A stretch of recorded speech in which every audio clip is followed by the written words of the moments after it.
Morning, brothers and sisters. Today is Friday, July 11, 2025. Our daily gospel, St. Matthew chapter 10, verses 16 to 23. We will just read the very core of our message in verse 16. Behold, I am sending you out as sheep in the midst of wolves. So be wise as serpents and innocent as doves. Ngayon, sinusugo ko kayo na parang mga tupa sa gitna ng mga asong gubat, maging matalino kayo, gaya ng mga ahas at matapat gaya ng mga kalapati. The Gospel of the Lord. Our message, the motivation of the disciples. First, guided even when surrounded by worldly and evil people for the sake of Jesus' calling.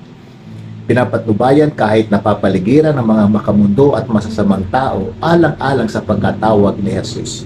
Second, persevering even when rejected and persecuted for the sake of Jesus' mission. Matyaga kahit tinanggihan at pinag-uusig alang-alang sa misyon ni Jesus. And third, courageous even when suffering and being humiliated for the sake of Jesus' name.